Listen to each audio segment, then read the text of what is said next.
So welcome التصوير. everyone. This is the art opening of Mohammed Alhaj at the Palestine Museum in Scotland. We're so honored to have Mohammed with us, tuning in from Nusrat camp in Gaza.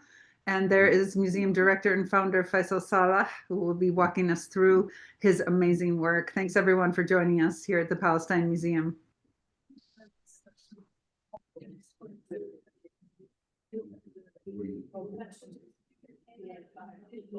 Okay, now. Yeah.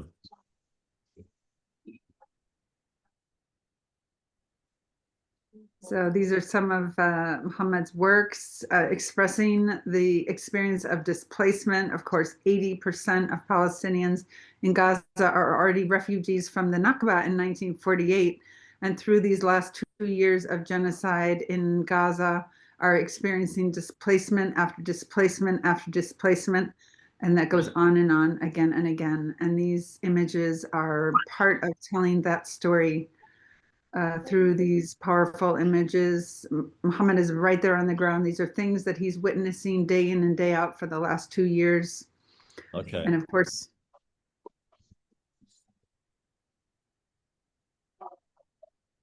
and our museum in Scotland, which was open on May 17th of this year, is, you can see now, a view into the museum. We're just so honored to have this space where we can share the history and culture of Palestine through the arts on the ground there in Scotland, as well as at our original location in Woodbridge, Connecticut. So really honored to have all of you with us here on Zoom, and also for those of us who are attending there in person in Scotland. So ahlan wa sahlan, Mohammed, thank you so much for being here. You want to tell us a little bit about your situation there in Nusrat? I was asking you if the bombs are still falling. As we know, they're falling on Gaza City. The Israelis are trying to take that city or continue to push the envelope until and when there is a ceasefire. How are you and your family there in Nusrat? Yeah, my family is good. Thank you so much. Don't worry. I am, and my husband, my children, my wife. My wife is good. Thank you. I'll try to move. I'm glad that all of you are okay and that you are safe and that you can continue to share your work with us and with the world. So many people are eager to learn about Palestine, and the arts is just an incredible way to access the mind and the heart and the soul of everyone around the world and help them have a deeper understanding of the history and culture of Palestine. Yeah. Mohammed, where is your family originally from? قبل النكبة. من وين أنتوا؟ قبل النكبة بدنا فيصل يساعدنا في الترجمة. أنا من قبل النكبة يعني بنحدر من أسرة فلسطينية من قرية كوكبة، وهي من قضاء المجدل أو تتبع لقضاء غزة تحديدا. يعني هي والمجدل والقرى المجاورة كلها تتبع لقضاء غزة. So Mohammed's family in Gaza is originally from a village near Majdal. No, not that Majdal, was Kokaba. The village is named Kokaba. Kokaba. But you said it's near Yeah. Majdal. Yeah. هي بجوار مدينة المجدل. Beside Majdal city. Kokaba, yes. Yeah.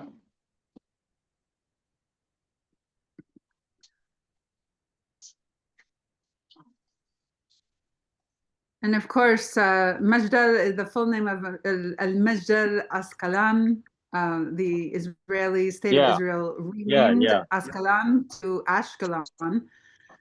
So when you see Ashkelon, you can think of Mohammed Alhaj and his family, who are originally from a village near that area. So it's important to remember, you know, Mohammed's family are among the 80% of Palestinians in the Gaza Strip who are from places that were taken over by the state of Israel in 1948 during the Nakba and never allowed to return to their homes.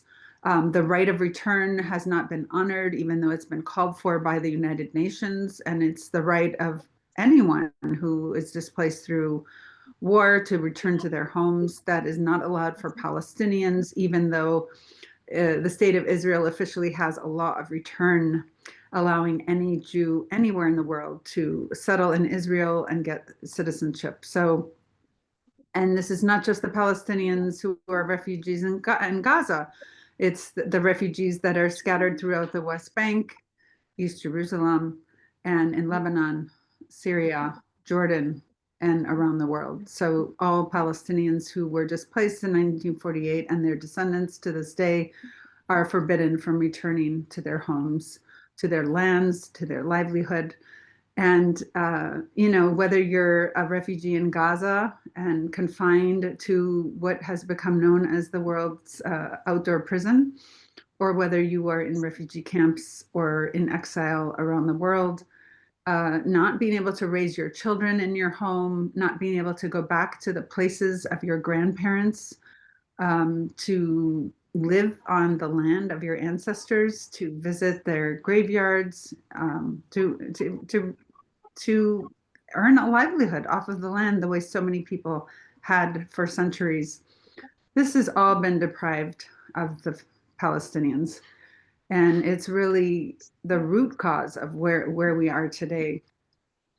So that's why it's so important to not only learn about this history, but appreciate the deep connection that Palestinians continue to have for their land. And families like Mohammed Alhaj, were forced to build new lives in the Gaza Strip for those who were displaced there in 1948.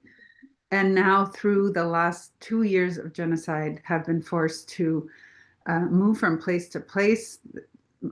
So many homes destroyed, and not only homes, but the entire life and livelihood of Palestinians in the Gaza Strip has been turned on its head. So many tens of thousands of people killed, others remain under the rubble. Gaza is now the largest area of child amputees anywhere in the world. I mean, the amount of bombs that have been dropped in Gaza has desecrated the land and people's lives. And I think we just need to call this to an end and finally address the historical roots of where we are today, which has everything to do with Muhammad's artwork about displacement of Palestinians from their homes and from the places they were displaced again and again. Mohammed, how many times has your family had to move around in Gaza with this over these last 2 years? You can say 3 times or 4 times. And I'm sure you know people who have moved 10 times. There's people, Another many people 20 times, 30 times. It's more. But I Yes. am not more. Yani, maybe 3 times, 4 times, like this. And, October 7th was right before the winter rains back in 2023. I talk with you from house of my father in Nusayrat camp. So I didn't display like another people 10 times, 15 times, 20 times. No. My family in Nusayrat camp, I have live now with him. Well, you're very fortunate that your father's home happens to be in a place that was not completely destroyed, and wasn't subject to evacuations in the same way that Rafah or Gaza or Jabalia, Beit Hanun, so many places across the Gaza Strip were completely devastated and evacuated. So Nusayrat camp has still a good. Is still okay. The Nusayrat camp. right, So and I know many people. I take with you from there. There are many people there, people I know personally who are taking refuge there from other places in Gaza. So you're surrounded by many people who have been displaced, which I'm sure is the inspiration. most of people from Gaza City is now in Nusayrat camp, in Deir al-Balah, in Zawaida.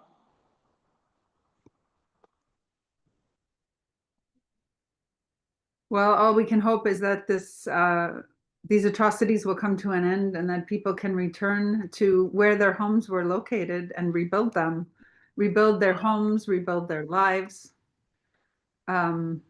But you know, the situation on the ground in Palestine will never be the same. You know, this, if anything, these last 2 years have demonstrated the deep connection that Palestinians have to their land. So many Palestinians were driven away from their homes in 1948, and their descendants refuse to be kicked off of their land, to be removed from Palestine. And as you can see, that has cost tens of thousands of people their lives. And it's part of the injustice that Palestinians have to pay such a high price for their freedom or to be recognized as human beings. So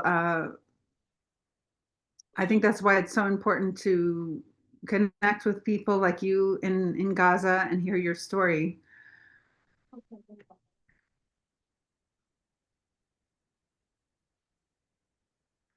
You know, these dates in history, Mohammed, there are so many, right?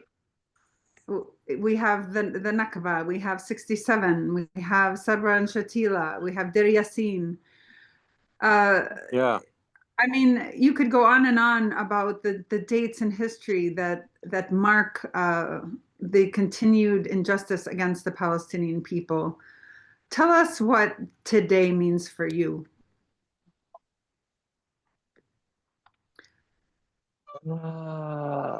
I understand you, but I need translate if you can. ماشي، احكي بالعربي، بترجم بس شوي شوي.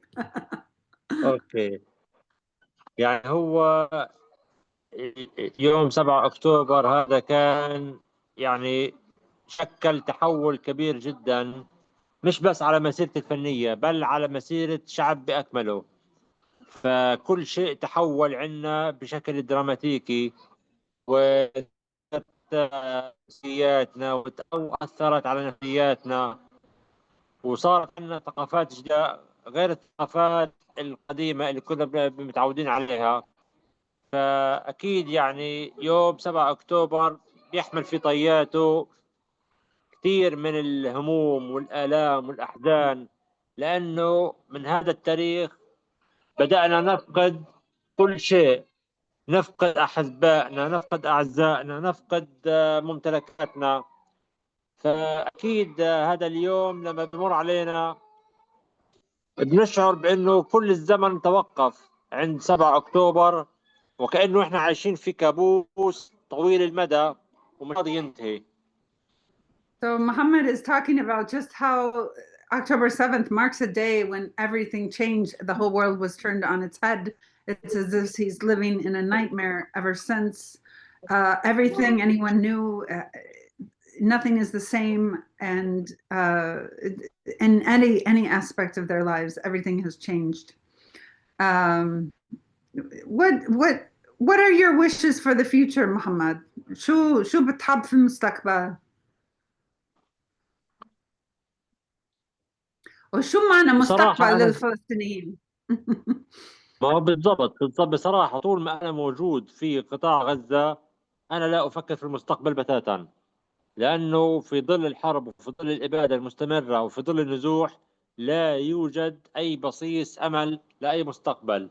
ويمكن هذا أحد الأسباب اللي بتخليني وبتخلي كتير ناس مثلي يلحوا ويصروا بإصرار شديد على ضرورة الخروج من غزة من أجل بداية حياة جديدة. فلما أنت مثلا أنا مثلا لما أفقد بيتي وأفقد مرسمي وأفقد رصيدي المادي والمعنوي اللي قعدت 20 سنة وأنا بأبني فيه، فعن أي مستقبل بدي أفكر؟ فعشان هيك يعني التفكير في المستقبل في ظل الإبادة وبظل الهمجية المستمرة على قطاع غزة يعني من سابع المستحيلات. Inshallah, فهمت عليك مظبوط. I think what Mohammed is saying is that, it's difficult to think of the future because right It's now impossible. It's everybody impossible. is thinking about everything that they lost, their homes, their lives, their memories, No one in everything they Gaza has worked their whole thinking lives to about the build future. is gone. So it makes it No, no, impossible to think of the future. no one in Gaza, anybody in Gaza can't think about the future because the future Yeah, in Gaza is very impossible. It's no way, no way. thank you. Well, and yet, we have to look ahead. We have to make life in Gaza again, in Palestine.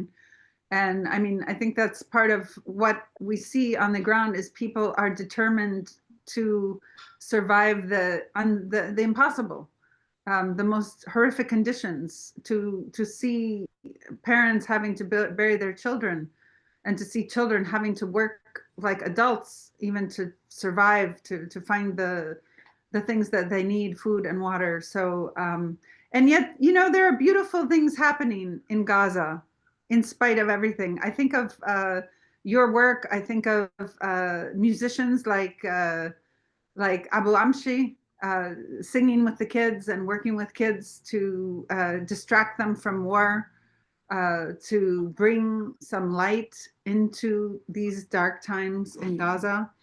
And I think that says so much about what Palestinians are able to withstand. And it's like, why should any people have to go through this in order to live with dignity? يعني لازم أنتم كرامة حقوقكم أرضكم.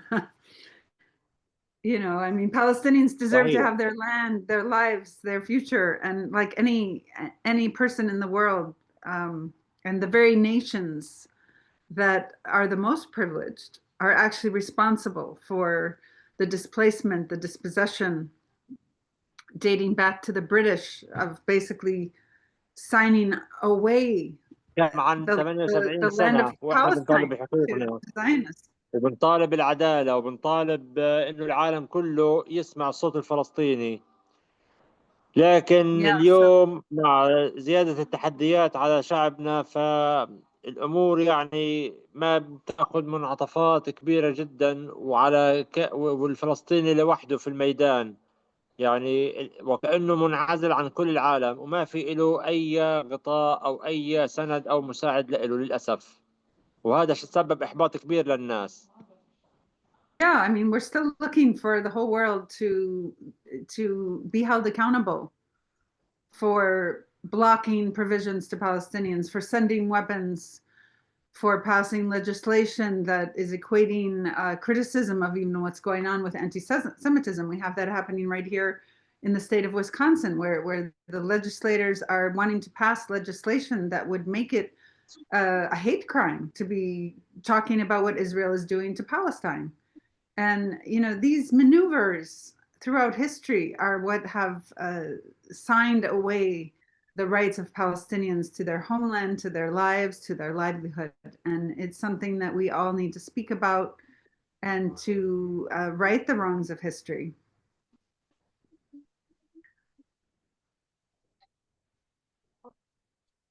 So let me check in with Faisal. Faisal, how soon are we getting started with the formal program?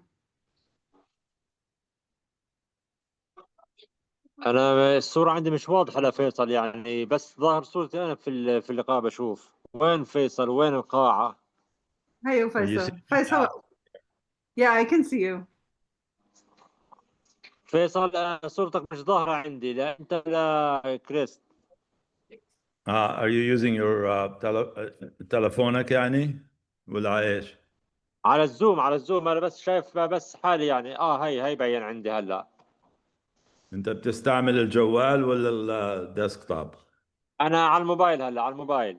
لا الموبايل عشان أفضل لأنه هيك الصوت واضح والشاشة واضحة، عشان هيك بستعمل على الموبايل. طيب أحسن.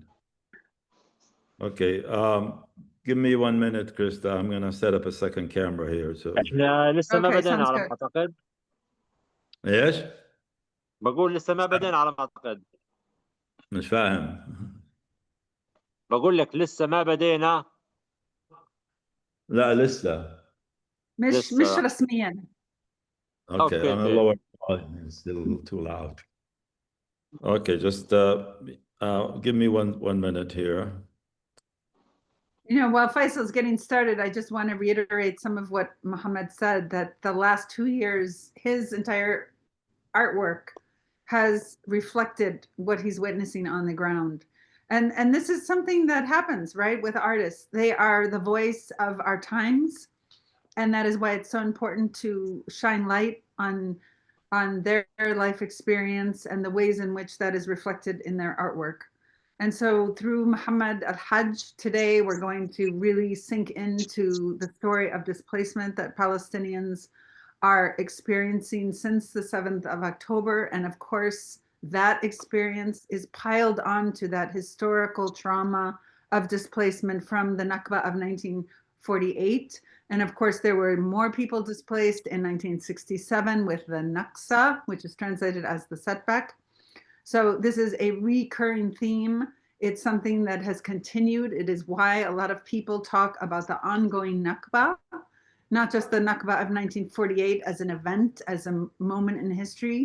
It is an ongoing experience that Palestinians are experiencing. And for those who are not displaced, who are on their original lands in their homes throughout the West Bank or even in Jerusalem, they are experiencing the threat of displacement from the occupation forces, from Israeli settlers on the ground who continue to take more and more land from Palestinians, who threaten people by driving them off their land, by threatening their families, by taking or hurting their livestock, by destroying their farmland, uprooting their olive trees.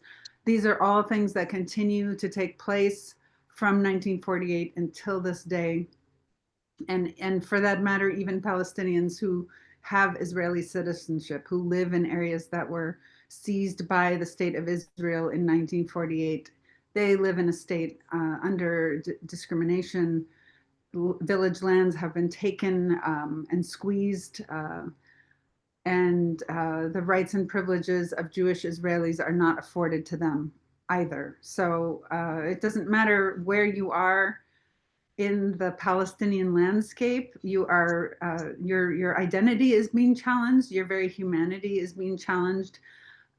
Why is it that Palestinians have to prove that they deserve to live at all, that they deserve to live with dignity, that they deserve to live in their homeland?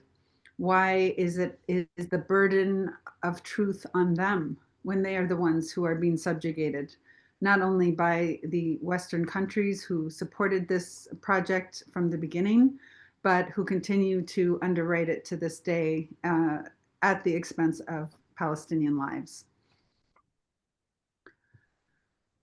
Oh, so Muhammad, it is evening for you. Masa al khair. You know, for me, it is the middle of the day. I think for all of us, we're all in different time zones, which is part of the beauty of being able to come together here through the Palestine Museum, that no matter what time zone we're in, no matter what continent we're on, that we can share in this space, and we can learn from each other. We can connect with artists on the ground. And that is part of what we do here at the Palestine Museum. So we're really honored for those of you who are able to join us today on Zoom and in person there in Scotland. Okay, looks like we just lost Mohammed. He'll be back, I'm sure. Okay. Inshallah. Thank you, everyone. Sorry for all that extended problem with the network and the technology and all that. We're ready to have a brief ceremony here once see if our guest of honor, the artist Mohammed Alhaj, is back. He's in Gaza, and anything could be happening there in terms of the internet and we'll give him a few minutes here. So you can see there we have people attending in person right there at the Palestine Museum in Scotland, Edinburgh, Scotland. Wave. Oh, that's nice. Nice for you to wave. Yeah. Oh, it's really exciting. I We would know have had a Faisal, lot you've more, been back and except forth quite a bit. we would have had a lot more, except we've had a problem with the system coughed up, and we had somebody working on the network earlier today also, but everything was working fine until we tried to switch the audio to the TV, and then something popped up, and we had to start everything all over. And Well, the fact that you're able to hold this program is thanks to so many people who made this museum possible. I wonder if you just want to mention a few words about what it took to get this Palestine Museum on the ground there in Edinburgh, and just the wonderful people who helped make it happen. well, thank you. Let's take care of some of the formalities in case Mohammed joins us soon. I'm Faisal Saleh. I'm the founder and the director of the Palestine Museum in the US and here in Edinburgh, and soon to be a few other locations, inshallah, like we say. To start with, I would like to ask everybody for a moment of silence in honor of our martyrs in Gaza.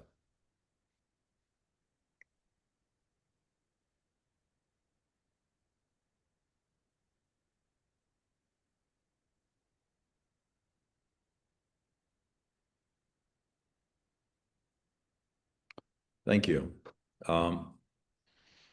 It is difficult for us to really envision how the people of Gaza are coping and dealing with. And the fact that we had a few minutes of time where we can actually talk to one of the artists there we've been so fortunate for that to happen. That doesn't happen all the time, it all depends when you call and what happens. So hopefully he'll be able to get back. And we'll wait and see. Sometimes the internet is cut in the evening there, but just a little bit of introduction to the artist. I've known Mohammed Alhaj for maybe 7 or 8 years since we started the museum, and we've exhibited some of his work. Currently in the museum in the US, we have 5 paintings. And there's one painting here in the 3rd room of the same generation. He's back.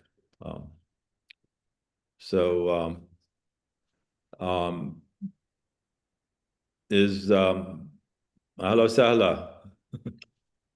أنا آسف جدا، يعني الإنترنت هذا عندنا مشكلة، يعني صعب جدا ألاقي لها حل. لا اللي في غزة عذره معاه يعني. I'm saying that whoever is in Gaza, his excuse is with him because who knows what people have there. Well, we're glad you could rejoin us, Mohammed. احنا بدينا الافتتاح الرسمي يعني.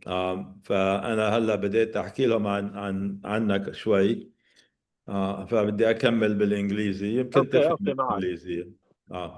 So some of the works we have at the museum in the US, we have 5 paintings that deal with the subject of transfer, evacuation, leaving one's home. And we have one of those works actually in the 3rd room here. You can see that 5 other ones are in the US there that are part of the same series. But this new exhibit is a whole different look at things in Gaza. And really the main theme of this is what we're referring to it as the Gaza Evacuation Map. And what that refers to is that Israel has a Facebook page. And on that Facebook page, they publish a map. And the map has blocks. These are small residential blocks that could be 10, 20, or In Gaza City, there may be like 100 or 200 blocks, and each block has a number. So a spokesman for the Israeli army gets on Facebook and says, block such and such and such and such and such and such, blah, blah, blah. But they give a list, provide a map of blocks that Israel is going to bomb. And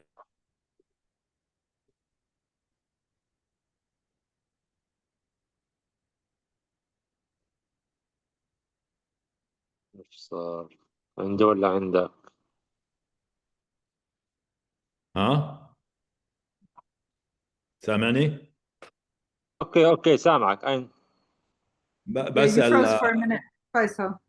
قديش وقت بيعطوا الناس لما ينشروا الارقام البلوكس اللي بدهم يدمروها، يعني قديش بيعطوا الناس مشان يغادروا وقت يعني.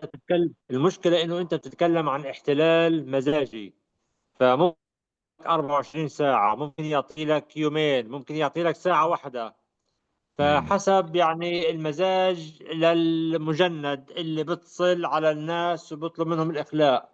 وحصلت كثير يعني مع كثير أسر وعائلات، فبيتصل على شخص معين فبيقول له لف على كل جيرانك في الحارة واحد واحد وبلغهم إنه معكم ساعة بالخروج فورا لأنه بدنا نقصف مربع سكني. اوكي لحظة شوي، خلال خليني الساعة أتابع. هذه، خلال ساعة خليني لازم أتابع. نكون مثليين. اوكي.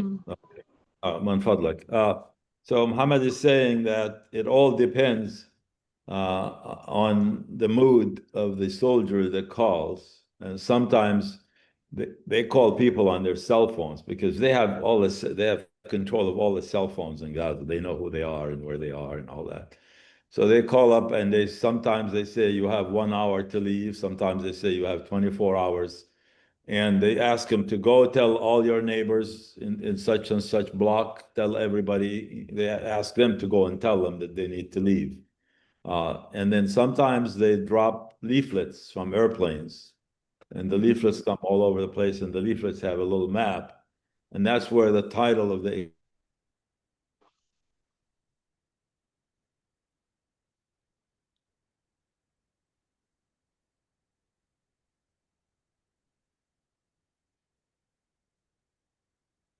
Mohammed, بتشوف they tell فيصل people فرج؟ evacuate the city. Yeah.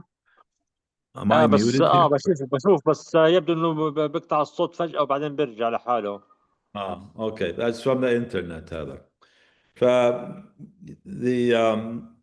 Sometimes they go to these safe zones and discover they're not really so safe because Israel goes and bombs the safe zones because they claim that somebody there that they wanted to get, and then they go bomb and kill 100 people to get one person or something. So it's really difficult for people to judge.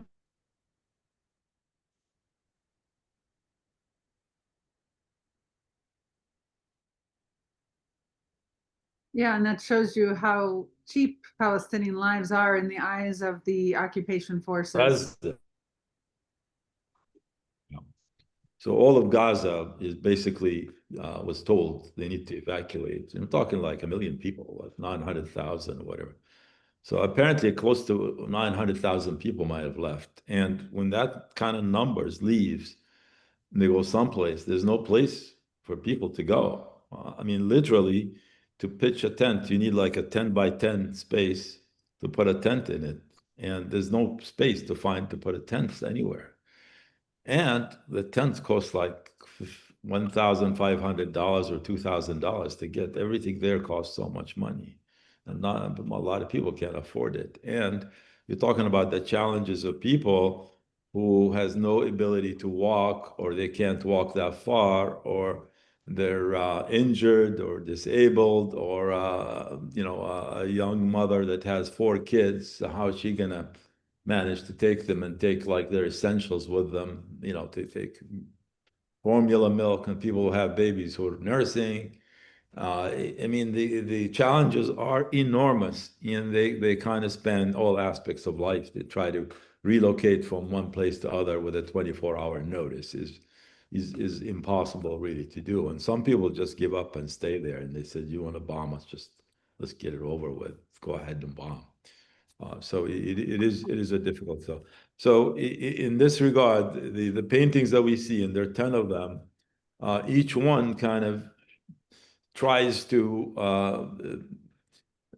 communicate people's feelings and reactions to having to leave their home, knowing that the Nakba are going to come back to it as it was, and they're going to lose everything that's in it, and they have to worry about where to go, and they have no place to go. So these 10 paintings attempt to give an idea of what people's feelings are and what they're thinking, and you know, in an abstract way, and some of it is a bit explicit. And maybe أستاذ محمد بتحكي لنا شوية عن بعض اللوحات. حطينا أسامي عليهم زي ما أعطيتني.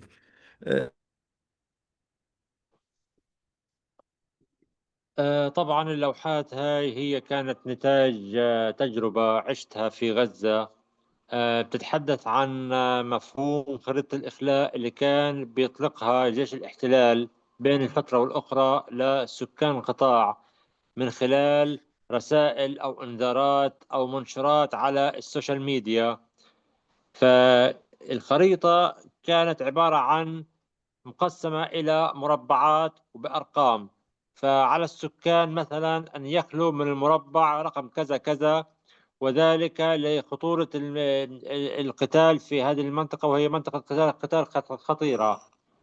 فالفكرة اجتني انه انا ما برسمش الخريطة، وانما انا برسم الانعكاسات لهذه الخريطة على ملامح او ايماءات اجساد الناس، وكيف ردة الفعل بتكون على هذه الاجساد. فاللي بيفكر يخلي من خلال ياخذ اغراضه الشخصيه، او ياخذ طفله معه، او يحمل غرض معين، او مثلا بيتعرض للقصف او للقنص. فهذه كلها تعابير ناتجه عن فكره خريطه الاخلاء. فالخريطه لحظة شوي والله. بحد ذاتها بتشكل هاجس وخوف وقلق للناس، لانه في سؤال كبير هنا بيطرحوه ودائما ما فيش له اجابه: الى اين؟ وين بدنا نخلي؟ وين بدنا نروح؟ Okay, so Muhammad is saying he's painted these from experience in the past.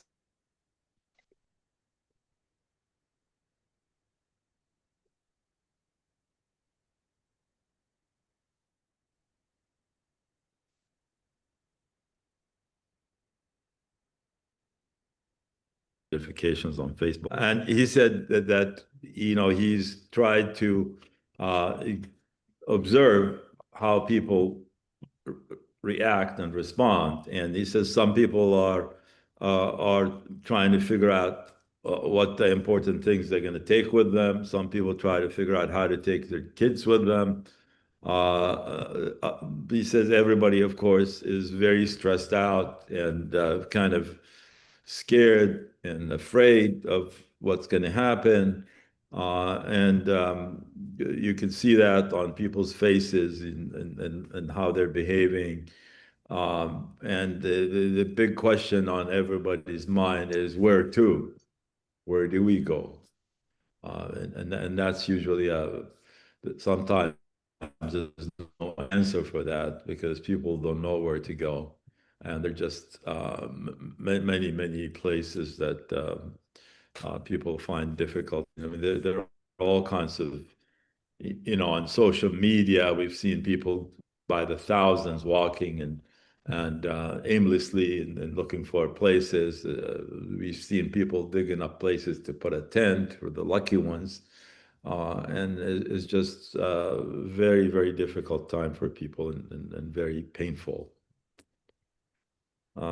كمل أستاذ محمد. أحب أنوه إنه هذا المشروع هو امتداد لمشروع سابقا قدمته في 2020-2021، كان بعنوان Displacement، وكنت بتكلم فيها عن أثر الحروب والصراعات وكيف بتأثر على نزوح السكان وتنقلهم من أماكن إلى أماكن أخرى بحثا عن ملاذ آمن وبحثا عن الاستقرار ولو بشكل جزئي بعيدا عن الحروب والقتل والنزاعات.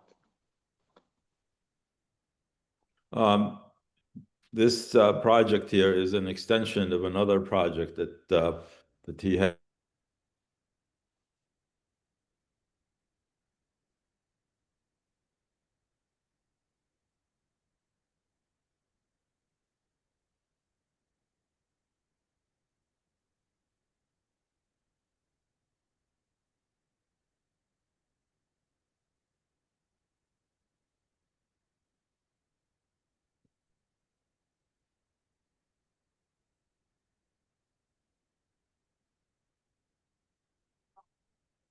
So I lost the sound for you.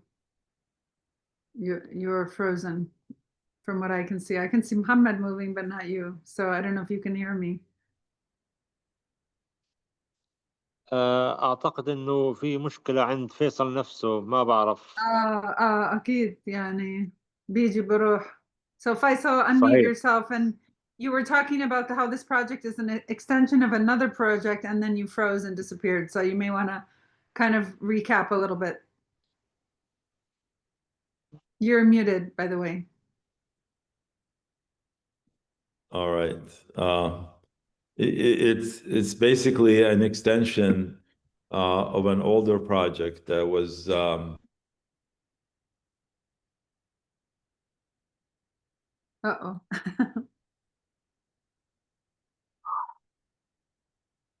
Dear Mohammed, we thought the problem, you would have the most challenges with your internet, but it seems that Scotland is even more challenged than you. yeah. هي مشكلة الإنترنت عندي أنا بس، ما بعرف إيش فيصل عنده المرة هذه، يعني ما بعرف إنه هيك.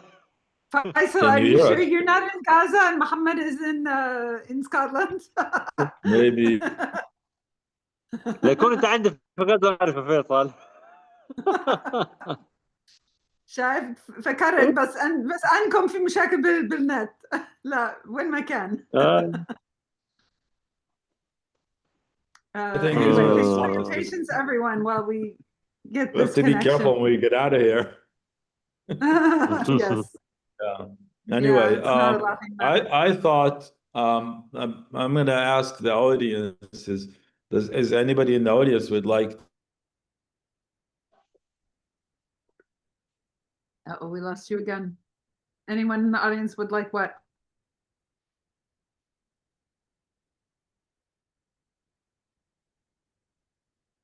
your, you know, what I think it'd be interesting for you to, if you like to, anybody in, you know, this is an informal conversation, so you can come and talk if you like. Anybody would like to come say hello? Does anybody speak Arabic here? No?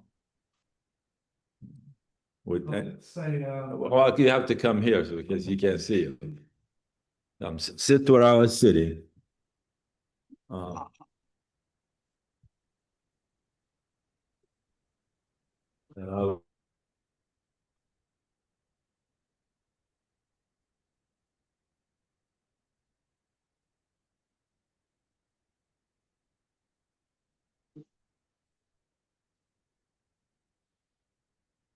You guys hearing us?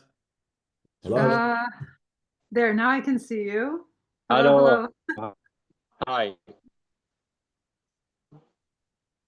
Somebody try to call me. Yeah, maybe just introduce yourself and then you can address Mohammed directly. Hi, Mohammed. Hello. Thank you for your time. In a very, the situation you're in is just undescribable, really.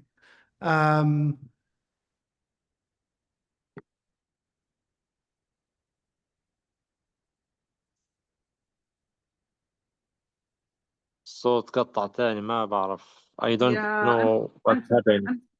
unfortunately, we keep losing you there in Scotland, if you can hear us. فيصل جرب شيء على الشاشة الثانية، يعني أنت فاتح شاشتين على ما أعتقد. We'll see when they are unfrozen. المشكلة المصدر من عند فيصل، ما بعرف يعني شو طبيعة المشكلة عنده.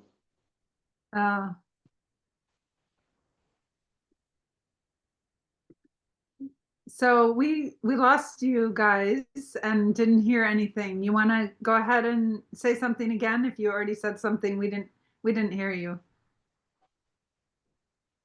Uh-oh, you're muted now. Hi. I would just Try like to again. say, Oh dear. Again. I know, it's like just leaving us hanging.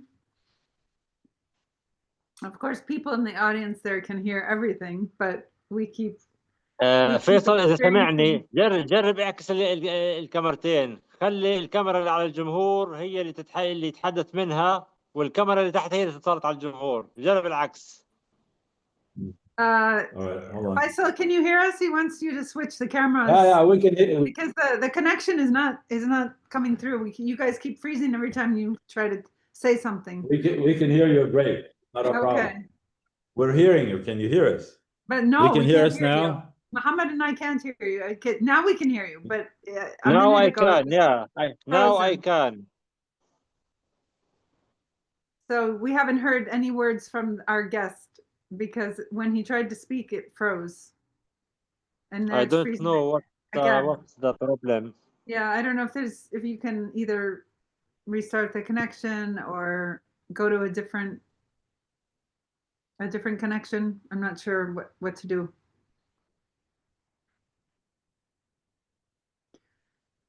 So someone in our audience is saying that the audience camera is not freezing, just your camera that is focused on you and our guest. So perhaps you can switch them. I don't know if that will help.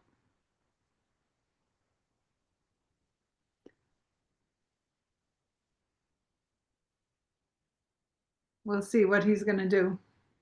Maybe he's just going to restart that particular phone. Yeah, so the audience is not freezing. We can see them moving, and I see your hand in front of the camera. Maybe that will work better.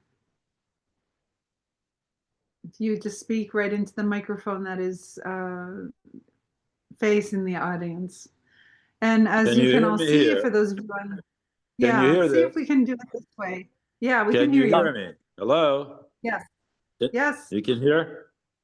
Yes. All right, so talk in here. Come, stand here and talk there.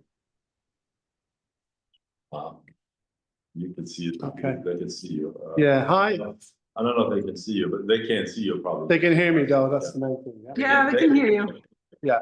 Hi, I'm Noel. I'm originally from Ireland. I live in Edinburgh. I just wanted to say the words so describable about what's going on in Gaza at the moment. Well, what's been going on for 90 years, actually. Recording in progress. I just wanted to sort of bring some hope into what's going on in Ireland and the peace process that eventually got the British government to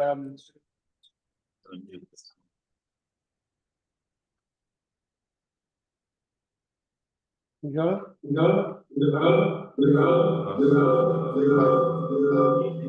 We are getting some echoing now. Okay. That's it. That sounds okay, yeah. Okay, try Yeah. again. Have you heard what I've said, or would you like me to start again?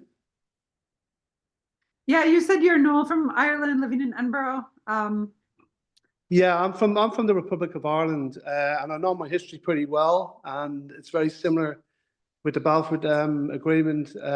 They actually learned it from Northern Ireland, the plantations in Northern Ireland, and went over to Palestine and sort of implemented that type of plan in Palestine. And it took a long time. There's hundreds and hundreds of years for the Irish to get their peace and eventually get a Republic of Ireland. And I do think Palestine will get that as well eventually.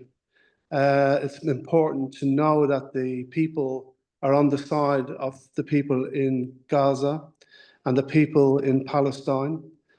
and we support it. Unfortunately, our governments are sitting on the wall with this. They're not actually taking the lead on this in regards to this genocide that's going on and the ethnic cleansing that's going on, which is very clearly, we can see it on our screens, on our phones. Personally, I feel very frustrated that I can't do anything. I wish I was there in lots of ways. I sort of have a great empathy towards what's happening in Palestine because I know my history pretty well.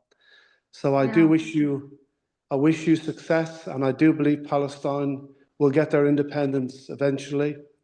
Unfortunately, there will lives be lost, but there will be lots of stories to be told, and art will be one of those important things that will capture history and explain what happened in that time as well. Thank you for being here. Thank you, Noam. Anybody else want to talk? Yeah, how about,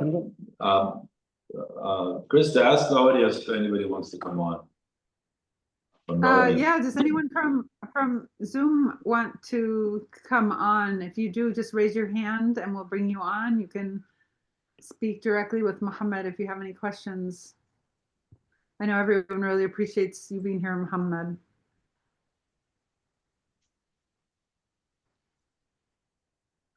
I don't understand. ايش يا فيصل عم تقول تسأل؟ يعني نسأل إذا في حدا بده يجي على البرنامج بده يحكي معك. Krista, Yes. let me, I think what would be useful is if I can go through all the artwork on the screen. Yeah, so that would be everybody nice. see I it. think people would be eager Yeah. to see the artwork. Yeah, so I do let's have that on the computer. So let me see if I can get there. Just give me a second. بدي ورجي فنك. يعني Are you able to الصور. see me now? Are you seeing me Yes. now? Yes, Huh? I see you. I see you. It says it's muted, but I hear you and see you. Let me share my screen. Let me just set something up here on the screen. And I will share with you. By the way, never mind, I'll get to that later. Just hold on a second. So Mohammed, one of our audience says they have your painting Displacement on their wall at home and wanted to just let you know that. يعني في حدا إلها صورة منك على الحيط في بيتها. مين؟ يعني وحدي على الزوم كتبت معاها صورة منك Displacement اسمه. يا اعتقد كل الصبح بتشوف الصورة ويعني بتكون مبسوط فيها. So it's thank you, Claire, for sharing your story that you have Thank you. one of Mohammed's paintings on your wall and that it brings you, it's the first thing that you see in the morning. Thank you so much. All right, so well, I'm going to do share a screen here. Just bear with me for a second.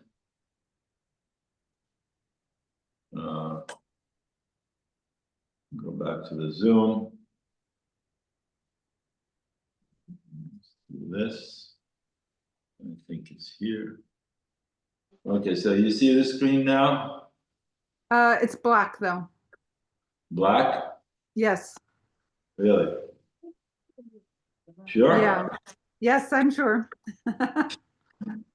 Yeah, I see Mohammed and I see the audience, and of course see that incredible map on the floor at the feet of our audience, which includes all of the destroyed villages of historic Palestine. Well, so that's what we're seeing, and Sami Al-Halabi's incredible Venetian red painting on the wall there. Hold on a second, let's do it again. Let's see why don't you Thank you, everyone, for being so patient with our technology. Sometimes Awesome. It's a challenge when we do these hybrid programs. All right, so what I'm going to do is I'm going to manually take camera 2 and we're going to show the actual works from here. Okay. Excellent. Okay. So yeah, we're getting close. Two pieces here, right? The top one is called Departure on the Horizon. Mm-hmm. That's the title Muhammad gave to this painting. And you guys are not seeing it, right? It's the one on Yeah, top. it'd be nice if you could zoom But you in on guys the can top come one. and stand behind me. Actually, I can do better, actually. I can just turn this. These are very, well, then it's trying to get back on. But there's always something happens when we're doing it. But I screened the film on Saturday. It worked perfectly. All right, so. I know, sometimes things work seamlessly and sometimes they don't. So we could see now that the top one is called Departure on the Horizon. I guess because those people are on the horizon. Now the one below it,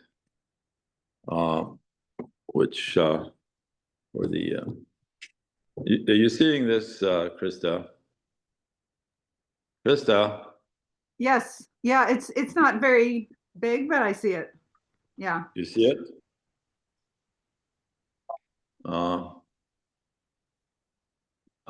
Well, if we get the other screen, we'll do the other screen, but for some reason it's not working. This one below here is called New Old Nightmare. New Old Nightmare. And the picture that's down here, so you can see a little bigger maybe now. You're seeing the picture? Yes. Okay, so let's now look at another set of pieces.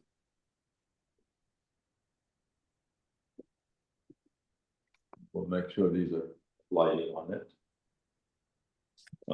We asked you to talk about pictures. Yeah, well, he's not with us right now, I think. Mohammed, you're not مش هناك انت ها؟ لا برا. معك No, he's here. He's here. احكي لنا عن اللوحات هذول، أول واحدة اللوحة اللي تحت اللي فيها الفقر الأحمر. The one with the هاي red. هاي اللوحة يعني أنا عادة في لوحتي يا فيصل في عندي زي نظرة استشرافية للمستقبل. هذه اللوحة رسمتها قبل في ظاهرة المساعدات اللي بيروحوا لها الناس مشي على الأقدام وبيتعرضوا للقتل من خلال إطلاق الرصاص عليهم. فالفكرة كانت إنه الناس بتلم المواد الغذائية، الطحين، الزيت، مواد التموين قدر المستطاع وتحت النيران. هذا أطلقت عليه اسم لقمة العيش مغمس دم. دليل على القسوة وثمن الأرواح اللي من أجل كيس طحين أو أي سلعة غذائية. Yeah, so خلينا أترجم. So he's saying that this painting, he did it before this relief organization was assigned, the one that the U.S. appointed. He says people would go looking for food, running around different places and try to bring flour, things like that. And often it would get shot at and someone would get killed. And that's why he called it a bite of bread dipped in blood. In trying to get flour to make bread, you end up, getting killed. And yes, and it's a blood instead of food, basically. طيب اللي فوقها هاي the top one. اللي فوقها يعني هي مستوحاة من فكرة مغادرة قطاع غزة أو مغادرة مدينة غزة عبر شارع رشيد البحر من الشمال إلى الجنوب. فبتوحي لك عن إيماءات الناس وهي متعبة ومرهقة، والبعض منهم كان بيتخذ وسائل تقليدية مثل الحمار عشان يوصل عليه، أو يا إما بياخدها سير على الأقدام. So the one up there is inspired by the evacuation that people did on the Rashid Road, the Rashid Highway. where they either go on foot, some of them they may have donkeys or a horse or other methods of travel, sometimes a car. And it is really deals with the modes of transportation and the path that people had followed there. What's the title, Faisal? The title is Evacuating Light. Evacuating light. Traveling light, because you can't carry much with you, right? Right. استاذ محمد ايش بالعربي هاي؟ انا نسيت، انا ترجمتها للانجليزي مش عارف ايش كانت بالعربي. مش ذاكر أنا الثاني بصراحة، خليني أتذكر لك. I can look it يعني up. أنا He's looking into the message he sent to me with the names. I translated them a little while ago. I could do the same probably. بأخف الأمتعة. ايش كان هذا؟ الأمتعة. يعني لا. دليل على إنه الناس لما كانت بتخلي منازلها كانت بتحاول تاخذ أخف المستطاع عشان الحمل ما يكونش ثقيل عليها. So the people, when they were leaving, they would take the lightest things with them, so that they won't be able, so they'll be able to carry it and get someplace with it. Otherwise, they'll bog down and won't be able to make it. So they will pick the lightest thing. That's why I was saying here, evacuating light is like, I didn't want to say travel light.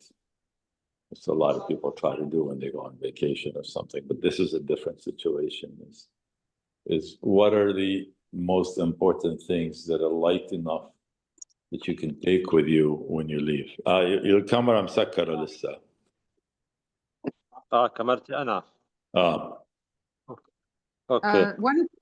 Some people are commenting on the striking colors and the surreal quality of the imagery. And Mohammed, in New Old Nightmare عن الكابوس، يعني في اجر من فوق بنزل تحت، شو الفكرة هاي؟ بسأل واحد من الناس على Zoom. The New Old Just Nightmare. asking the question about what the legs are that are hanging. بس وضح لي السؤال أكثر يا فيصل بعد إذنك.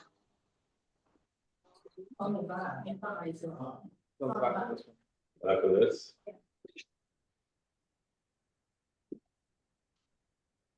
Yeah, so the one at the bottom, New Old Nightmare, you see the feet hanging there.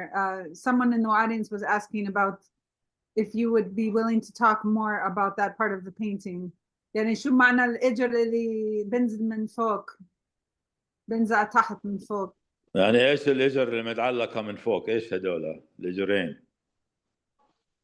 هذه الأقدام المغمسة بالدم، يعني يعني الإنسان فينا لما كان يروح ياخذ المساعدات، طبعا الطريق كانت معروفة إيش عواقبها الوخيمة، فكان يعني الدم هو حيكون الثمن، وكثير للأسف يعني شهداء سقطوا نتيجة إطلاق النار عليهم بشكل عشوائي من الجيش. وكان في البعض لأنه لقمة العيش كانت مرة وقاسية وأساسية، فكانوا بيتناولوا المواد الغذائية وبمروا فوق جثث الشهداء اللي صعب جدا الوصول لها عبر سيارة الإسعاف. فحركة الأقدام هنا المغمسة بالدم يعني بتعكس ولو جزء أو فلاش هيك بسيط عن مأساة المساعدات اللي كانت بتوزع بشكل عشوائي وكلها فوضى، وكان نتاجها القتل واللي لا يزال مستمر حتى هذه اللحظة. So he's talking about these feet. It has blood on them. He says that's as a result of walking long distances, trying to places where they may have had food distribution. And on the way back, they're walking over bodies of dead people on the road that the ambulances could not reach, and nobody could get out. These things that are on the road, and you have to walk over them to get across, to get to where you want to go. And that's why the feet has blood on them there. So it is kind of, that's basically a daily occurrence, because every day people wake up and they have to figure out how they're going to get food for their family, and where they need to go, and the places they go to sometimes are horrible. That they have to see a lot of things on the way and step around it, and a lot of places the dead people are not not picked up or not buried because there's nobody there to bury them, and then there's like the ambulances can't reach a lot of places, or if they get there, they'll get shot at. So it's a pretty dangerous situation often. Thank you. Yeah, Krista, anybody else has any other questions about any other paintings? No, that was the question. Yeah, I'm just really moved by the imagery and the colors and the way you're portraying So what happened here? these things that people are experiencing each and every day. So we can move back to the 5th and 6th paintings, Faisal. Yeah.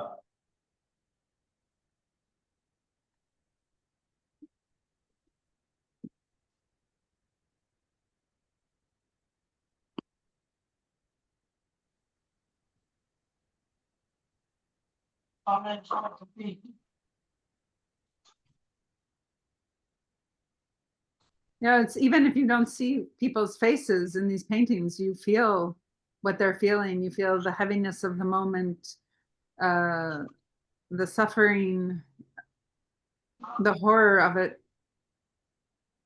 It's when people say it feels surreal, it's also that quality of this is not how life should be. This is not what people should be seeing, what they should be experiencing.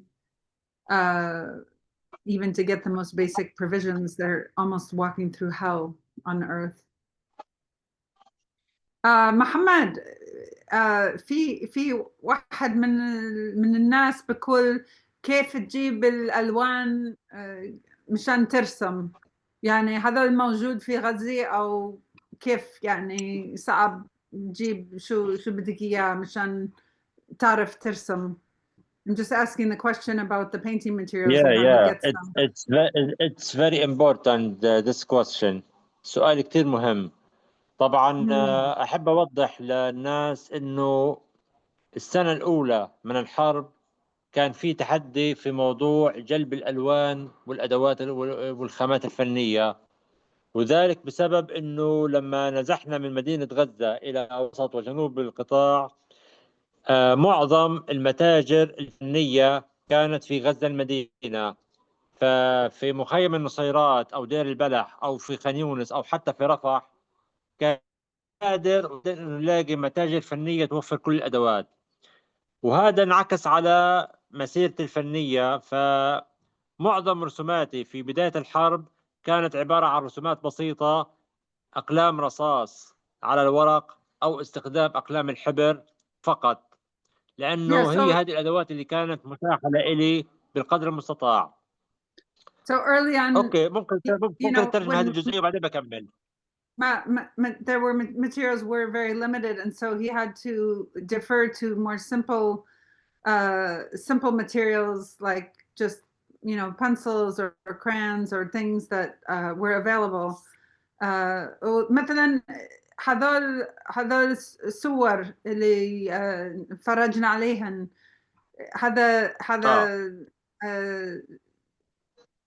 شو كيف عملتيهن؟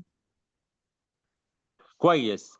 هلا بعد مرور سنة ولما صارت الهدنة الأولى في يناير 2025 after the first truce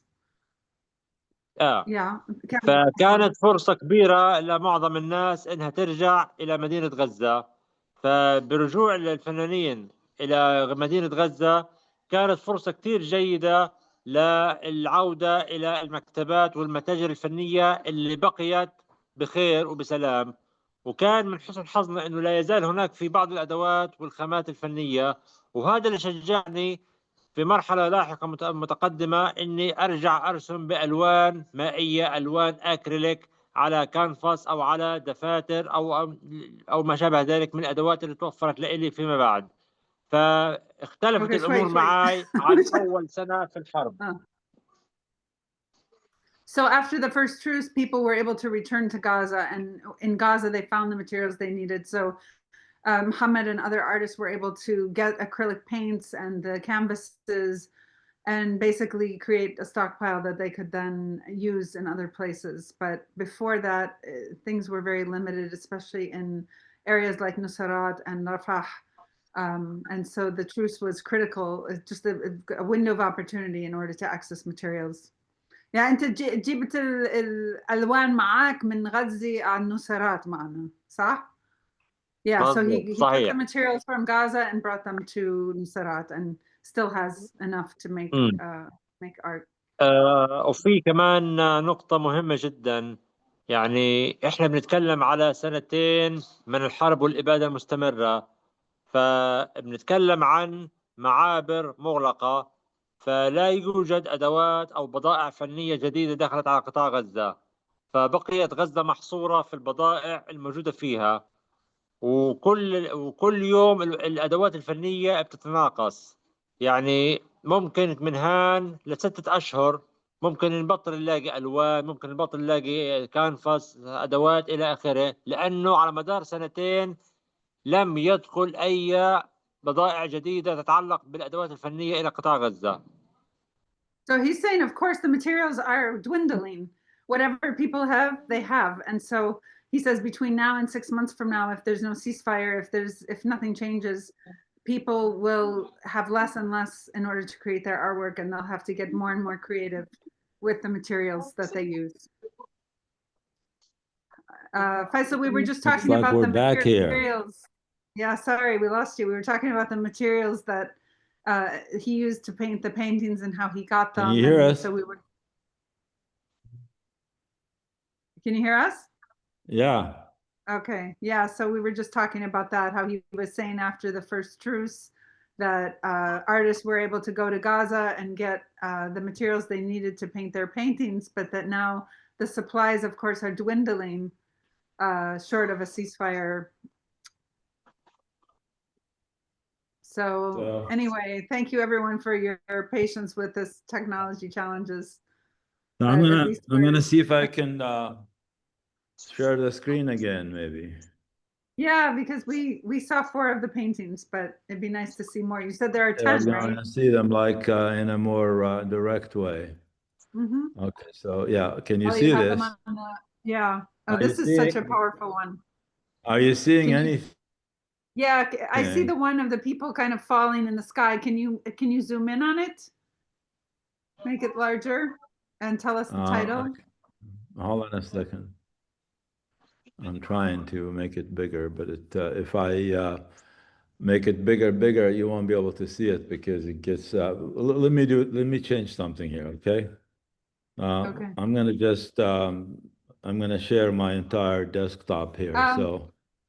Okay. Faisal and Mohammed, someone's asking how the paintings got out of Gaza, and I think Faisal, you want to explain that? That's the easiest thing to explain. Are you seeing the screen now? Are you seeing a shared screen? Yeah, but it's very small, so we can't How really about see this? it. Do you see the big one now? Yes, I see that. I see that. All right. I could do this for all of them. Basically, it was very easy. Mohammed takes his phone, takes pictures of the paintings he made, and send me the files, and I take them and I print them and have them mounted on boards, and then we display them here. That's the easiest thing to do, actually. And so we're very fortunate to have that kind of simple technology of just being able to transfer. Yeah, so let me take you to the next. What did I do? Oh, no, it's still here. So let's go back and look at the next painting in the sequence that we were looking at here, right? And actually, taking photographs of images is really important because some of the artists in Gaza, entire collection of artwork was destroyed when their homes or studios were destroyed. And so if Okay. there were not representations of those paintings and photographs, they would be lost forever. So some of the Okay, so originals. you see the big one and the small one now, right? Yes. Okay. So shall I So keep what is the going? title? Well, what was the title of the last one? You didn't tell us the title. The This one with the one? people falling. No, the one people falling from the sky. The first one, this one. That was Yeah. called Martyrs. I know that one. Martyrs. Okay. Martyrs. Yeah. Just make sure, yeah, you share the title of each And one. this one, what is this one called? Blood on the Road. This one. That one. Here, Yeah, the Blood image on the is Road. not very, it's not very sharp, honestly. Hard to It's see. not very sharp. You can't see it? No, This? no, it's quite, yeah, I mean, it's okay. It's not great, but yeah, we can see it. Well, I mean, the picture has some areas where a little, they're on Yeah. purpose, are not very sharp. And this really relates to what Mohammed was saying with one of the last paintings that we saw. I think it was a bite of bread dipped in blood, where Yeah. basically Well, when we'll people get to that are in a out second. are out in the street, they are having to What's see this one horrific called? things. Yeah. Yeah, this is the one with the where to. You see that? It looks like there's a big tower Where there. to? Yeah, where to? This And this is reminds a me, question. there Go is ahead. there's a painting from the Nakba by Ismail Shammout. It's called Where Yes. To? Ila Ayn. Yes. And it shows the grandfather and the two children, and behind them the destroyed village, and the Right. distance looks all bleak. And then the grandfather, obviously the parents are gone, just the children and the old man, and they're walking out of the village. Behind them, and the village is in ruins. It's the same kind of concept, but they're like 77 years apart, from 48 Exactly. to The same experience. 25. And as Mohammed that's a said, very that's famous what people ask when they receive those evacuation orders. They say, when, where are we going to go? Where to? So that is always the big question, because even when they evacuate to somewhere, things are so overcrowded. There's almost nowhere to set your things, much less set up a tent or find a space to share with your family until the next evacuation. Okay, then we go to the next one, this one here.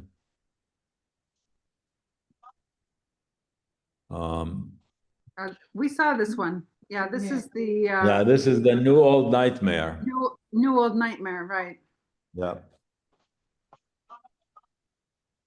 Shall I keep going? Sure. Yeah, you showed us this one. is Muhammad with us? He is, yes. Yeah. الناس بدهم يعرفوا ايش تعليقك على هاي اللوحة اللي حاطينها هلا. يعني هي فكرة انه موضوع النزوح هو موضوع قديم جديد، لانه على مدار سنتين وهو حديث الناس، يعني النزوح هو من النزوح، لكن الى اين؟ يعني هذا السؤال اللي ما فيش له اي جواب لحتى هذه اللحظة. فالعمل هذا بيعكس المعاناة او الطامة الكبرى ان صح التعبير اللي بيعانوا منها الناس. وخليني اقول لك هنا يا فيصل انه يمكن الناس تمنت انه الحرب تكون مستمرة بشكل طبيعي، بس بشرط انه ما حدا ينزح من مكانه. يمكن هذا كان حيكون اهون كثير على الناس، لانه فكرة النزوح بحد ذاتها يعني هي مذبحة بس من نوع اخر، لانه تعب للجسد وتعب للمصاريف وكلفة باهظة. يعني اليوم لو بدي أتكلم عن تفاصيل صغيرة جدا، إذا أنا بدي أتكلم عن أجرة سيارة، وبدي أتكلم عن خيمة، وبدي أتكلم عن أجرة أرض اللي بدي أنصب عليها الخيمة، أنا بدي أتكلم عن أرقام فلكية. يعني أقل أسرة بدها $10,000 بس عشان تعرف تنتقل من مكان إلى مكان. فتخيل أنت الأرقام Yeah. اللي So اللي عم he was تسمعها. saying, yeah, thank you. What Muhammad was saying is that the people in Gaza would really prefer that the war is there, but that they don't have to evacuate, because evacuating is like a horrible, the worst thing that could happen to them. It's almost like a massacre that takes place when there's evacuation. And so they would rather just live with the war as it is, rather than having to evacuate and then go from place to another, because they know going somewhere else is going to be very dangerous. Just in transit on the road, but whenever they get there, they don't know how they're going to be treated there by the Israelis are going to bomb the area or whatever. You know, it throws everything into chaos in their lives, and they would rather not see that. I mean, that's the worst thing that they fear, is being forced out of their homes and then living out in the middle of nowhere, especially Yeah, like so many people are sleeping on the streets as a result because they just can't find a spot or don't have the materials or the money to get the provisions they need to have some kind of shelter. And you know, we all know winter is coming again. This will be the third winter since the genocide began, and people are going to be faced with the wind and the cold and the heavy rains and the flooding and you know, we're even if there's a ceasefire, people are going to face that because so many homes are already destroyed. Yeah, people in Gaza, I'll be the one minute. It's hard for us to envision the lives of people in Gaza. Every aspect of life there has been turned upside down. You know, it's not one or two things; it's 1,000 things, and things that we couldn't even think about, that are big issues for people there. There was an author here for a book during the festival who was talking. He said he was in Gaza and he saw a 10-year-old kid charging people money. They're charging them a shekel for something. He found a piece of mirror in the wreckage of a house, and he took it, and he was charging people 1 shekel to see themselves in the mirror. And Oh my goodness. people had not seen themselves in a mirror for like a year and a half, 2 years almost. Just think about that. Now, we never think about that, right? Whether you need a mirror or not. And I mean, a mirror is not a life essential, but just it gives you an A idea perspective. how every Yeah. aspect of life has been devalued and made more difficult, or made not attainable. I'm sorry, go ahead. Just the institutions, civil service, all the birth certificates, the marriage certificates, death certificates, Yeah. that's all gone. I would imagine so. The death certificates are still being issued. Now, the Ministry of Health, through all the hospitals or whatever, they issue death certificates. When somebody dies, they actually record it that they died, and the statistics they publish are based on reported death where there's a death certificate exists. Those are the numbers they report. That's why people. مظبوط? Yeah, and it of course doesn't include those who were buried under the rubble and who are not confirmed dead. Those are yet to be named. They don't have death certificates because there's no evidence of them dying, and they don't know who they are and where they are. Yeah. That's why people say the numbers are much higher than Sorry, reported. the what? The legal documents that people rely on to you know, to live a life. That's all been wiped out. Yeah, I mean, everything was bombed out in those buildings where there's hardly anything left. I don't know where the Department of Health keeps their records, but probably in the underground or somewhere on computers or so, outside Or of they're Gaza. uploading them onto some website or something. Yeah. Yeah. I mean, a lot of the information that's in Gaza is that people have on their computers, they have it like on their Google Drives and things like that. And Google Drives are outside of Gaza. They're not in Gaza, Google Drives. So like the information that Muhammad sent me through a Google Drive, that information is not in Gaza. That's outside of Gaza, somewhere on a server in who knows where. Right. It's a major, huge installation. Has Musk given what? Has, Offered the Starlink network system. I don't think, I don't, is it, ما في ستارلينك في غزة مظبوط؟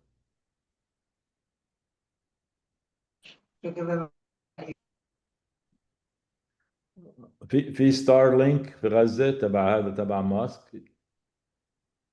I don't think so. I كيف think فيصل؟ he was asked to provide it early on, and then somebody talked him out of giving them access. So I don't think so. غزة ستارلينك مش متوفر للناس اللي في غزة، يعني يقدروا يعملوا اتصالات عن طريق ستارلينك تبع ماسك هذا. ما اعتقدش، لا، لانه في كتير اشياء عندنا محظورة على غزة، كثير A اشياء lot of محظورة، things are forbidden. فممكن يكون مش موجود وغير متاح. Yeah, imagine like we were trying to take some better pictures of with his phone, with his Samsung phone. The Samsung has the ability to do high resolution photography, but you can't download that feature in Gaza. So they prevent you from using high resolution photos on your phone there. Yet here we could do that. They're afraid that you'll photograph military things. And anybody else? Let me go through the rest of the photos here, so we Yeah. are already on So that Zoom was can, see. that was the new old nightmare. So أستاذ محمد إيش الفكرة عن having القطة والحصان والكاكتس هذا، يعني الصبر في الصورة؟ هذه يعني استوحيتها من الحياة اللي عشتها 3 شهور في مواصي خان يونس. ومنطقة المواصي هي كانت عبارة عن أراضي زراعية، فكان في نخيل وكان في أشجار وكان في صبار في بعض الأماكن. ولكن ما لفت انتباهي هو استئناس الحيوانات ويا البشر في أماكن النزوح.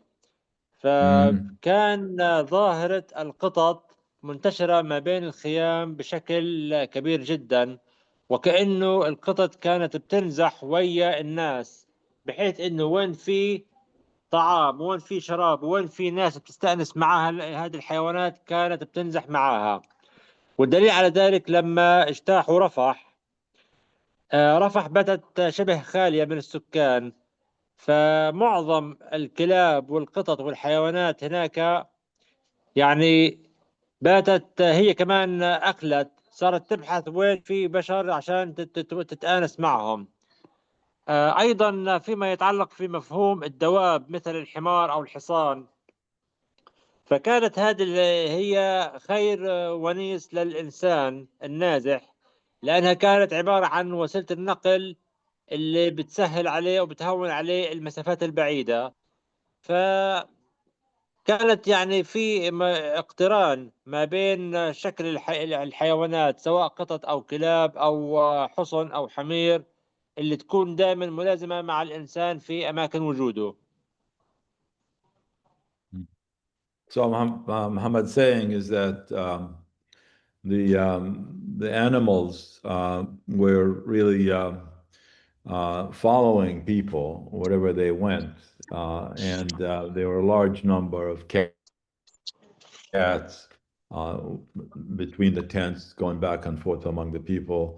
And any place that did not have people, you didn't see many animals there because they like to hang out with the people, and of course the people would feed them throughout that. And he says the animals like the horses and the donkeys and mules that people used heavily to transport themselves and their belongings from place to place. And They also sometimes have a wagon behind the mule to draw, and they load a lot of things on it. Sometimes an incredible amount of stuff, and the little mule trying to pull tons of things. I don't know if some of you seen the pictures of like a Mercedes, a stretch Mercedes, with about 50 suitcases on top of it and pulling like about 6 different carriages behind it. It was like the biggest advertising for Mercedes-Benz. These were incredible pictures. Like you could see how much stuff that the one car is pulling behind it and above it, on top of it, because people were in need of that transportation. Let's go to the next. So that was Departure on the Horizon, right? That Yeah. painting? Mhm. Yeah. And That this was the one first here one. with the rooster, it was Yeah. something about, yeah, Dawn Under Siege. Dawn Under Siege. Yeah. Um, Mohammed, you want to tell us about Dawn Under Siege? Rah, he's gone again. it's done. Okay. Well, I think we're getting close to our time also. So Yeah. we'll give it a So few of course, minutes if he the comes rooster back. symbolizing the morning. Yeah. Well, let me go through And the pieces and yeah, and then we will yeah, I this think we will just make have two sure more we haven't seen. everybody gets to see all the pieces.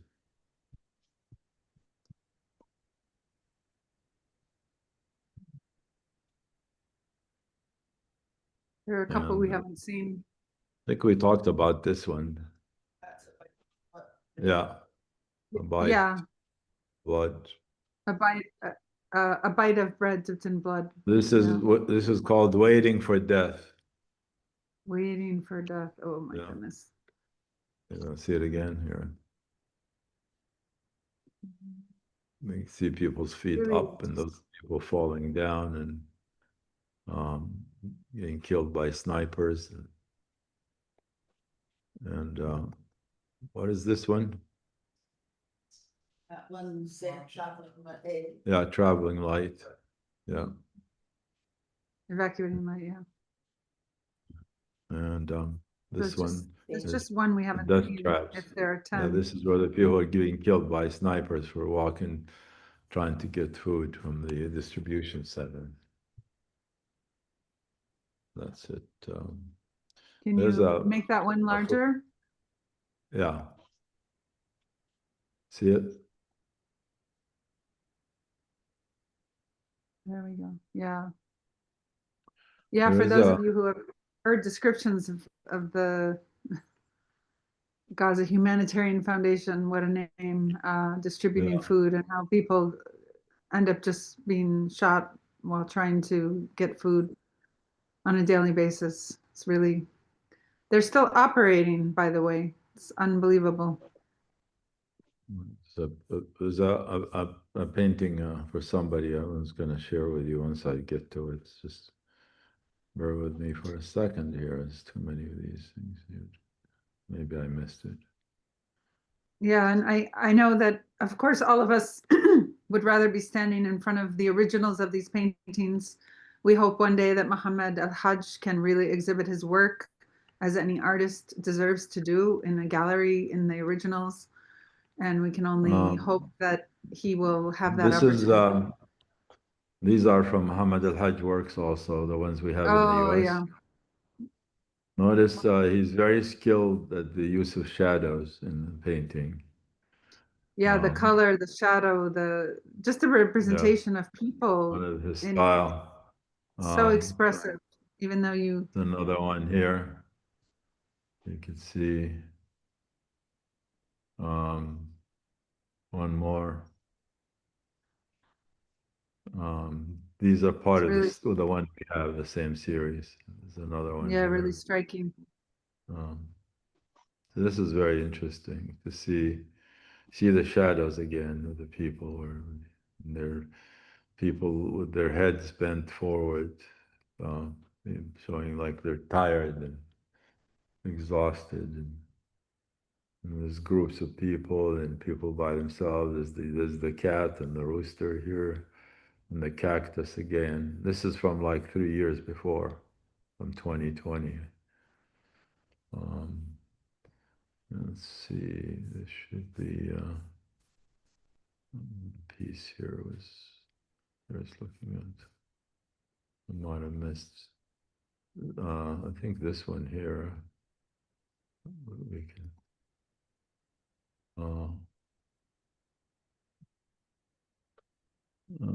let's see. There. This is like a painting of a key on the Rashid Road. Oh That's my the road goodness. that people were taking their Wow. evacuation. It's an incredible piece where you could see the people in that's the road there where the key is laid over by the artist. And you see And a of lot course, of the people. key is the symbol of the right of return. So Yeah. here these people are fleeing the north, running to the south. And again, all reminding us that we've been here before. These Palestinians Yeah. have already been displaced and are still hoping to return to their homes, not in Gaza, but inside what is now the Yeah. state of Israel.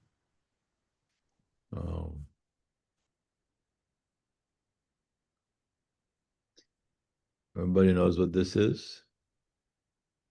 There was a scene where some people were bought, the tents were Oh, bought, yes. some people were burned. And there was an artist, her name was Mahasin Al-Khatib.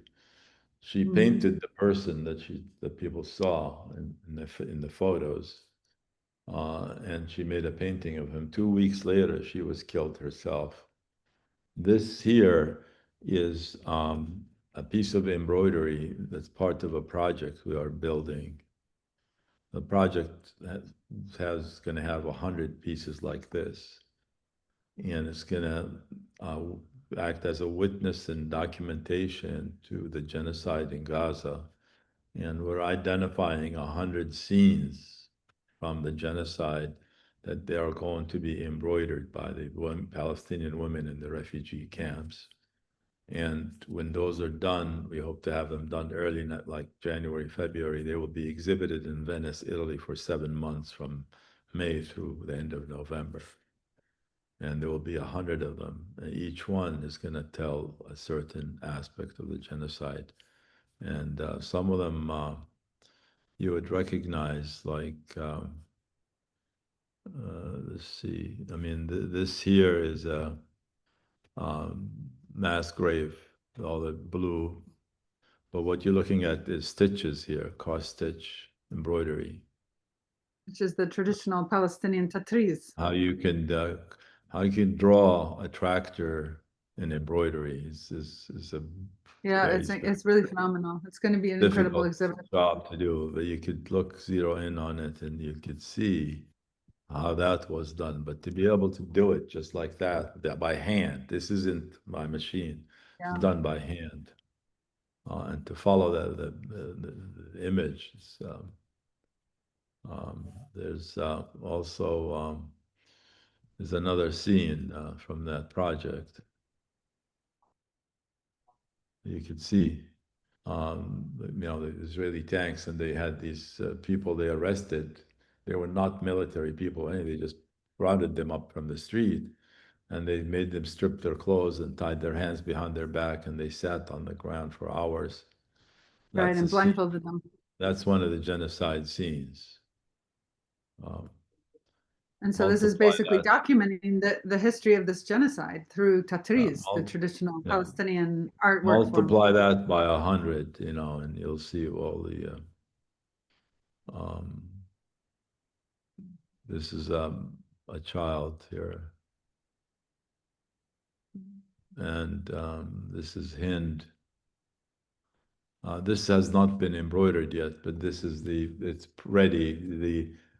The colors and the threads have been identified that will be used for this, and this is the design that was made, and now the embroiderer is going to go in from scratch and embroider that on a piece of cloth by using these colors that were identified for the particular scene. Yeah, it's an incredible project for sure. Is a person, when they used to drop these boxes, some of them would fall in the water and people go swimming after them, trying to get them and see what's inside them. That's one of those scenes here. And everybody should know this one. Yes. Soul of my soul. Yeah. This is how the exhibit is going to look when all these things are done. They're going to be in a big room with high ceilings. They're going to be 2 or 3 rows of them, about total of 100 pieces. All right, I think we should wrap up. It looks like Mohammed is out for the night. Well, at least we got to engage with him a little bit and got to see all of his paintings. And oh, there you are, Yeah, Mohammed. You're still with us. انت ساكت مش سامعينك. عم بتفرج معكم بقول. شفت اللي بنحكي فيه ها؟ شفت لا جميل. شفت التطريز يعطيك العافية يا محمد، ولا محلى الصور يعني كتير فيهم. You know, the whole story of what you're witnessing and people are experiencing day in and day out is in those paintings. And yeah, the colors really are so expressive. Yeah. هو لأول مرة يعني من فترة طويلة بأرجع للألوان، يعني من حوالي 5 أشهر 6 شهور تقريبا بديت أتشجع وأرجع لأرسم بالألوان من جديد، ولكن هو رجوع مع الخوف مع القلق، يعني لسه الأمور عندي مش مستقرة، وهذا شيء طبيعي لأنه الحياة اللي عم نعيشها في غزة هي حياة غير مستقرة. لذلك أنا بأتمنى الخروج في أقرب فرصة من هذا الوضع اللي أنا فيه، عل وعسى أقدر أشجع أرجع لرسم اللوحات بشكل أفضل على أحجام كبيرة. أنا معظم اللي اشتغلته في الحرب يعني أحجام صغيرة لا يتعدى A4 أو A5، يعني هاي الدفتر هذا شبه يوميا عم بأرسم فيه يعني رسومات يوم وكلها أحجام صغيرة، لأنه أنا بحسب حساب إنه في أي لحظة ممكن يجينا عملية إخلاء أو نزوح، فبحاول أطلع بأخف الحمل الممكن لذلك. Yeah, Mohammed is saying that he looks forward to going back to paint large paintings, but for now he's painting small things. The biggest is like is A4, and he showed you the book that he's been painting all his stuff. This is the wanted. This is the wanted.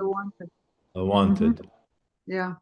استوحيت الفكرة من ورقة الشدة كدلالة رمزية للشخص المطلوب دائما، وإحنا الفلسطينيين بغض النظر عن الشكل أو الجنس أو اللون، هو وين ما كان بيكون هو المطلوب. Yeah. المطلوب الغير مرغوب به إن صح التعبير.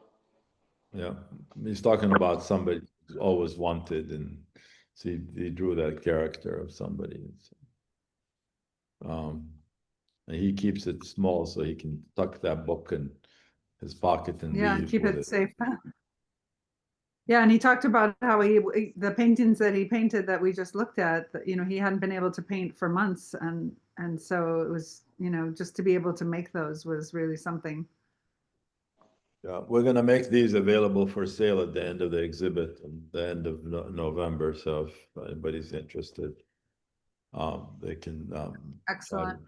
buy them, and we may make additional copies, but for now I think we're just going to keep these as pieces of it. Anybody else has any quick question before we wrap up? Or everybody's getting tired here, and I've been up since 2 o'clock.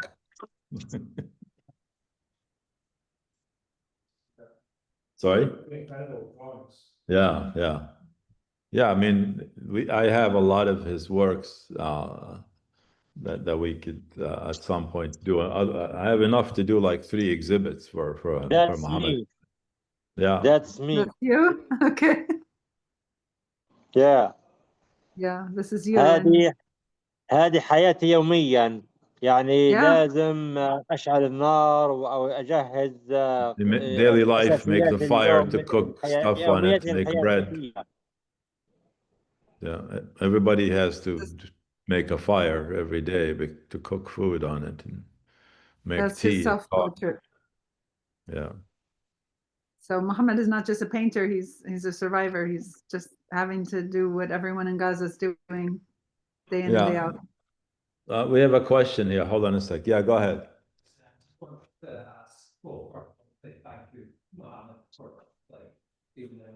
Yeah. And I wanted to know, like, how did he learn? Like, where was he taught? Wow. You mean in the art? Yeah. في واحد بيسأل يعني أولا في بشكرك كثير على المشاركة وعلى الأعمال وبسأل يعني وين تلقيت تدريبك الفني يعني والتعليم الفني؟ أنا درست 4 سنين بكالوريوس في جامعة الأقصى بمدينة غزة، وكان تخصصي تربية فنية، وهذا التخصص كان بيأهلني لأن أكون معلم صف. فأنا بعمل مدرس لتعليم الفن في أحد المدارس الحكومية، بس هذا ما منعش إنه أنا أستمر إلى جانب الوظيفة في ممارسة الفن. فكان في عندي استوديو رسم خاص بي، كنت بمارس فيه كل النشاطات الفنية. طبعا للأسف الآن المرسم هذا تم تدميره وتم دمار كلي بكل محتوياته. فهذه خلفيتي الأكاديمية، إنه أنا يعني خريج أكاديمي من جامعة الأقصى، تخصص فنون جميلة، تخصص تربية فنية. لحظة شوية خليني أترجم. Muhammad is a graduate with a 4-year BA level degree from Al-Aqsa University in art education, and he studied to become to teach art, and he has some involvement in teaching art at one of the schools. And in addition, he practices his own art on his own. He had a studio where he did all kinds of artwork and different projects, different kind of art, and he instructed some people in certain techniques about the art. But that was destroyed. Initially, there was some destruction in it, but then the whole tower was taken down. He was living in one of the high-rise buildings, and then eventually, more recently, they took down the entire building, so everything disappeared basically.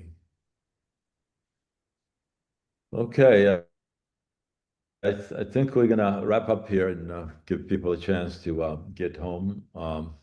It's 8 o'clock here, and it's 9 o'clock. It's 10 o'clock in Gaza. So thank you, Mohammed, for being with us. شكرا جزيلا، وأنا كثير سعيد بالتواصل معكم. شكرا شكرا. شكرا كثير. الله معكم.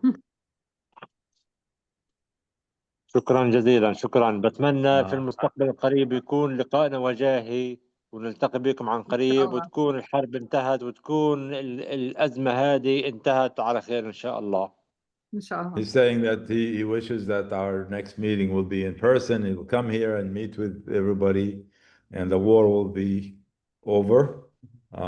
And that's the wishes of everybody. أعمال رائعة أستاذ محمد. يعني شكرا. لا نتمكن من إعطائها ما تستحق من التحليل والوصف للناس يعني. أعمال جميلة جدا، يعني أجمل ما شفت من أعمالك يعني شكرا. شكرا. خلال السنين يعني. فإحنا يعني فخورين جدا بالأعمال، وراح نورجيها لكل الناس اللي بيجوا هان. راح يجي ناس كثير راح يشوفوها هان، ونعمل على عرضها في أماكن مختلفة حول العالم كمان. We're trying to exhibit these works elsewhere, and we have a number of places are going to exhibit it. Since it's very portable, we could send the images and have them exhibited in different countries and different cities. So if you know anybody that would like to host one of these exhibits, let us know, and we could make arrangements for you to have an exhibit like this somewhere else in a different country around a different place or at a university or other establishments. So thank you for being with us and your patience, and we apologize for all the technical problems. The most important thing is everybody who stuck around get to see the artwork and hear some description of it. And we're so grateful that we were able to see Mohammed in Gaza, and with all the stuff going on, the miracle of the technology that allows us to see them as if they were in front of us. We can't put a price on that. That's really so interesting. When you go back, you tell your friends you were live with Gaza today for 2 hours. Yes, there were some That's right. problems, but you got to see everybody. You got to see people at Gaza.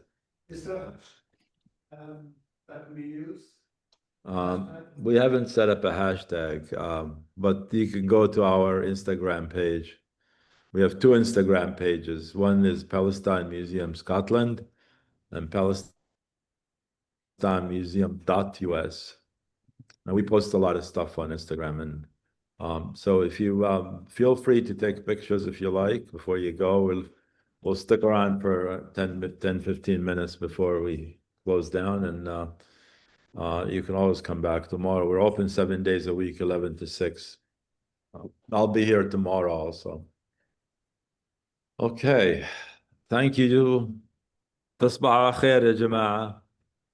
شكرا. Thank you so much. علينا. مع Thank you. السلامة. Bye-bye. خاطركم. باي مع السلامة. باي. Bye-bye.